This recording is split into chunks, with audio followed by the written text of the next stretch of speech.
Je vous propose une lecture subjective d'un article de Guy Vincent intitulé « La socialisation démocratique contre la forme scolaire ».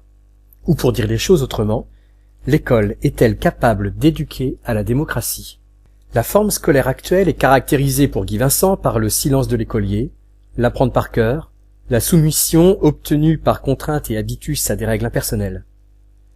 Cette forme scolaire actuelle qui exige la soumission à des règles, à une discipline spécifique, dans laquelle les élèves se déplacent en rang, ont un emploi du temps strict, doivent obéir aux règles affichées sur les murs de la classe dont la première est la règle du silence, cette forme scolaire se substitue à l'ancienne relation personnelle teintée d'affectivité du Moyen-Âge et de la Renaissance.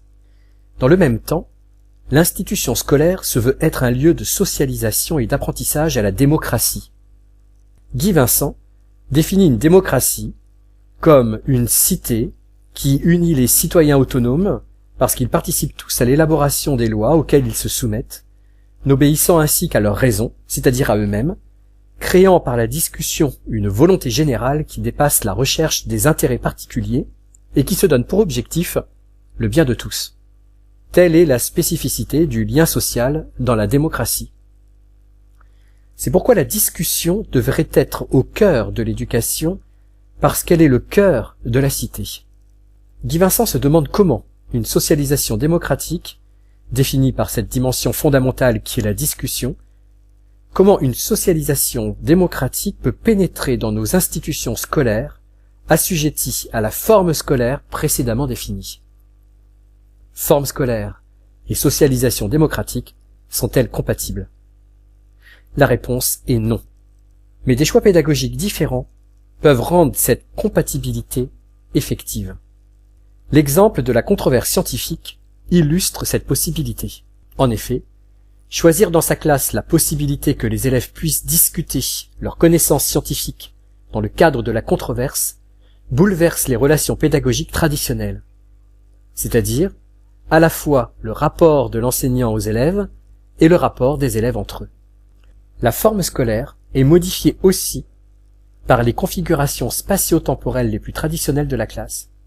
Disposition des tables, souvent disposées en U ou en îlot, élèves travaillant en petits groupes de discussion, l'utilisation du tableau par des porte-paroles, primat des paroles d'élèves, rôle de distributeur de tours de parole tenu par le professeur. Dans cette configuration pédagogique, les élèves s'expérimentent à la socialisation démocratique. L'enfant qui en classe lève le doigt et dit « C'est la terre qui tourne, c'est mon papa qui me l'a dit », profère une opinion contraint par une autorité, celle de son père. Or, dit Alain, une vérité ne peut être versée d'un esprit dans un autre. Il faut la conquérir en partant des apparences. Il faut que chaque esprit fasse la vérité, suive une marche qui va d'idée en idée. Retenons de ce propos que l'enfant apprenant les sciences, par exemple, doit penser par lui-même. L'instituteur ne doit pas se comporter comme le père, que sa démarche doit être celle de la science elle-même. L'histoire de la science, au moins à partir de Galilée, montre qu'aussitôt qu'un savant invente une hypothèse ou une théorie nouvelle, il en fait part à d'autres savants, instaurant une discussion qui aboutit à un accord toujours susceptible d'être mis en question. La vérité scientifique se définit par cet accord précaire, et l'esprit scientifique n'est autre que l'esprit critique. Kant parlait de libre et public examen. Discussion, indétermination, nous retrouvons les caractéristiques de la socialisation démocratique.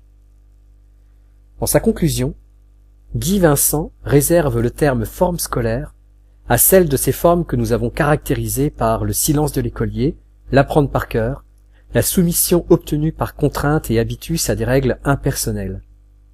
À cette école, on a opposé l'école où les élèves parlent et doivent parler, ont la parole, discutent pour trouver des raisons et des justifications, font usage de leurs raisons et pensent par eux-mêmes. Merci.